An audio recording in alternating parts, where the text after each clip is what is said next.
Channel पर स्वागत है। मिस्टर बबलू निशा ब्लॉग पर। तो आप सभी कैसे हैं?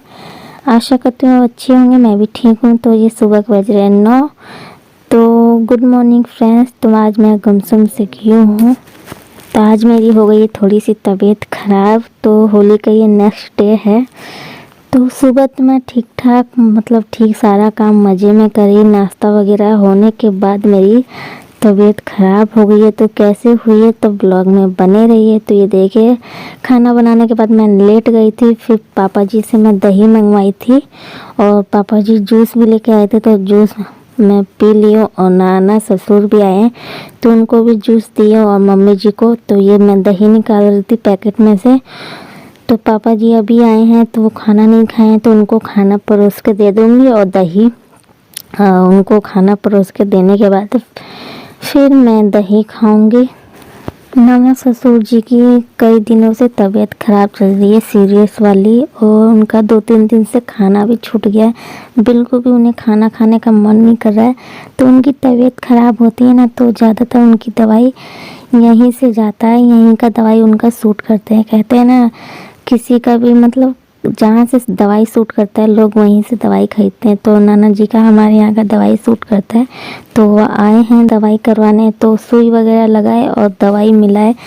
तो कुछ दिन तक यहाँ पे रहेंगे, ठीक हो जाएंगे तो फिर जाएंगे।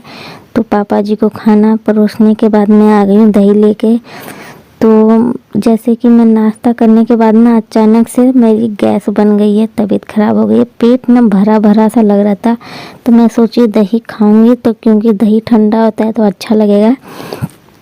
तो होली के दिन इतने अनेक तरह के पकवान बन जाते हैं, ऑयली चीज़, ऊपर से मसाले वाली सब्जी वगैरह और मटन वगैरह बन गया था। तो उसी वजह से मेरी थोड़ी हो गई थी तबीयत डाउन। तो आज कुछ भी शूट करने का मन नहीं कर रहा था, जैसे तैसे थोड़ा बहुत शूट की थी। और हजमोला भी मंगवाई थी पापा जी से, तो हजमोला भी खा रही थी, लेकिन कुछ असर नहीं हो रहा था। जैसे कि तैसे ही वैसे ही पेट भारी भारी लग रहा था, कुछ भी खाने का मन नहीं कर रहा था। सिर्फ मैं दही खाई हूँ और ऊपर से सिर्फ ढकार आ रहा था। तो सुबह से मैं खाना भी नहीं खाई। आज सिंपल सी सब्जी बनी थी आलू टमाटर की और चावल। आज रोटी भी नहीं बनाई थी क्योंकि इतनी हिम्मत ही नहीं थी। तो दही खाने के बाद फिर सारा सामान ऐसे ही फैला हुआ था किचन में भी, और बेडशीट वगैरह ऐसे ही फैला हुआ था। तो मैं सोची चलो धीरे धीरे उसी में कर लेती हूँ, मेरे को ही करना है, चाहे बाद में करो चाहे अभी करो। तो मैं सोची कर लूँगी तो हल्का रहेगा, नहीं तो ऐसे देखती रहूँगी तो और तबीयत मेरी ख़राब होगी। तो इसी में मैं धीरे धीरे सारा काम कंप्लीट करी। किचन वगैरह, काउंटर वगैरह अच्छे से साफ़ करने के बाद फिर बर्तन वगैरह धोई। तो धोने के बाद मैं आ गई थी पीछे कपड़े लेने। अब मैं छत पे डालती नहीं क्योंकि बड़ी तेज़ धूप निकलती है और आधा से 1 घंटे में सारे कपड़े सूख जाते हैं। तो ये देखिए सारे कपड़े सूख गए हैं। तो ये जैसे कि बन रहा था, ये थोड़ा घेरा रहा था तो ईंटा बच गया था तो यहीं पे रखाया है। और ये आज मम्मी जी मिट्टी भिगोई हैं पीली वाली, तो इसका चूल्हा बनाएंगे, एक चूल्हा। ये देखिए यहाँ पे चूल्हा रखा था तो बंदर ने तोड़ दिया था। तो बहुत ज़्यादा दिक्कत होती है कुछ भी बनाने में, कोई भी चीज़ बनाने में। जैसे अचानक से गैस वगैरह ख़त्म हो जाए तो परेशानी हो जाती है।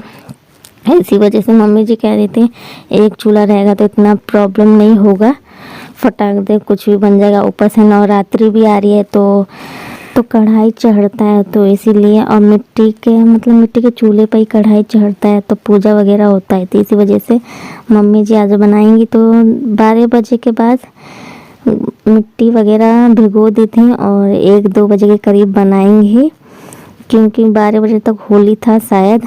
क्योंकि इस बार 2 होली है, सोमवार को और मंगलवार को भी होली था।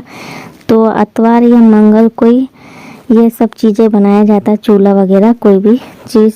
तो मम्मी जी आज मंगलवार है तो आज ये शुभ मुहूर्त कर देंगी बनाने का। वैसे धीरे धीरे बनाती रहेंगे। तो कुछ कपड़े मैं पीछे थे तो मैं लेते आई और कुछ कपड़े मैं छत पे डाली हूँ। छत पे नहीं, मतलब ये सेकंड फ्लोर पे बालकनी में डाली हूँ। सीधा ऊपर मैं छत पे नहीं डाली हूँ, यहाँ बालकनी में डाली हूँ। तो यहीं से मैं कपड़े लेने आई हूँ, क्योंकि होली वाले दिन ना 2 से 3 बार कपड़े धोई थी, तो बहुत ज़्यादा कपड़े हो गए थे। इसलिए पीछे एक रस्सी पर सारे कपड़े नहीं आ रहे थे, तो कुछ मैंने कपड़े यहाँ डाल दी थी। तो डुग्गू कह रहा था, तो जैसे कि पापा जी दही लेके आए थे ना, तो इसको पसंद नहीं है, मुंह ढक रहा था, नहीं मुझे नहीं पसंद है मलाई। तो उसको वो मलाई कहता है, तो कह रहा है मेरे को अच्छा नहीं लगता, मुझे नहीं खाना है। तो वही बता रहा था। तो इधर देखिए नाना जी की तबीयत खराब है, तो उसी वजह से दवाई खाने के बाद ऐसे लेटे हुए हैं। तो नाना जी भी कुछ भी नहीं खाए, उनका मन ही नहीं कर रहा है। तो देखते हैं ठीक होते हैं कि नहीं। और इधर मैं आ गई थी सोने। आज गर्मी भी बहुत ज़्यादा है, पूरे पसीने से मैं नहा गई थी। तो डुग्गू आके मेरे को उठाया है। तो गया था दुकान पे, लॉलीपॉप और नमकीन वगैरह लेके आया है। तो पूरे दिन आज मैं सुस्त सी थी और पूरे दिन लेटी थी ना, तो थोड़ा बहुत मेरे को ठीक लग रहा था। और ये देखिए डुग्गू दिखा रहा था आप सभी को चीज़। तो ये कह रहा था मम्मी फाड़ दो, मैं खाऊंगा। तो मैं बोली ठीक है फाड़ दे रही हूँ। और नाना जी ऐसे क्यों लेटे थे, नाना जी को ना वॉमिटिंग हो रही थी, उल्टी वगैरह हो रहा था, इसलिए नाना जी कह रही थी बिस्तर मत बिछाओ, ऐसे ही मोड़ के रखो, तो कोई ठीक नहीं है कब हो जाए, इसी वजह से। तो नाना जी ऐसे ही मोड़ के रखे थे बिस्तर। तो जैसे कि मैं उठी तो मैं फटाफट झाड़ू लगाई, क्योंकि बर्तन वगैरह किचन वगैरह साफ़ करके मैं ऐसे ही सो गई थी। कपड़े वगैरह भी फोल्ड नहीं की थी। मैं सोची थोड़ा लेट लेती हूँ तो अच्छा फील करूँगी। तो फिर झाड़ू लगाने के बाद मैं फिर कपड़े वगैरह फोल्ड करूँगी। देखिए कितने सारे कपड़े इकट्ठे हो गए कुर्सी पर। तो पहले मैं फटाफट झाड़ू लगा लेती हूँ।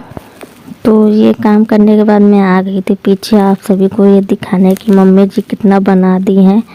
तो ये देखिए मट्टी है पीली वाली, और इधर देखिए मम्मी जी बनाना भी शुरू कर दिए। तो ये जिसके ऊपर खाना रखाता है ये ज़रूर बनता है, एक चीज़ नहीं बनता है, 2 चीज़ बनता है। तो ये बनाने के बाद टिक दी थी, टिकने के बाद थोड़ा सा सूखने के बाद ये शाम को खड़ा करके हल्का सा ऐसे जोड़ दिए हैं। तो इसमें और भी मट्टी लगेगा। तो मतलब आज मंगलवार है ना, तो बस शुरुआत कर दिया, वैसे धीरे धीरे बनाती रहेंगी। और सूखने भी टाइम लगता है, इसी वजह से पहले से शुरुआत किए हैं। फिर ये बज गए 3, तो मैं आई तो पहले फटाफट सारे कपड़े फोल्ड करी। तो मुझे लगा कि कैमरा ऑन है, लेकिन कुछ शूट ही नहीं हुआ। जब मैं देख रही तो कुछ शूट ही नहीं हुआ है और सारे कपड़े फोल्ड हो चुके हैं। तो फिर मैं कैमरे को ऑन करी और आधे से ज़्यादा कपड़े फोल्ड करके मैं रख आई हूँ। थोड़े बहुत जो बाकी है इसे मैं फोल्ड करके रखाऊँगी। तो अगर आज का छोटा सा ब्लॉग पसंद आया तो लाइक शेयर कमेंट सब्सक्राइब जरूर कर दीजिएगा, साथ ही साथ बेल आइकन पर जरूर प्रेस कर दीजिएगा, ताकि आने वाली नोटिफिकेशन आप तक मेरी पहले पहुंच जाए। छोटे बड़े अपना प्यार आशीर्वाद यूँ ही बनाए रखिएगा मेरे ऊपर। और मेरे फ़ोन का कैमरा थोड़ा ख़राब हो गया, इसी वजह से थोड़ा क्लीन नहीं आता है, झिनझिनापन आता है। तो क्योंकि डुग्गू छूता रहता है किसी भी हाथ से, इसी वजह से कैमरा ख़राब हो गया है। तो इस व्लॉग को यहीं समाप्त करते हैं। तो मैं जा रही डुग्गू को रेडी करने। Bye bye, next vlog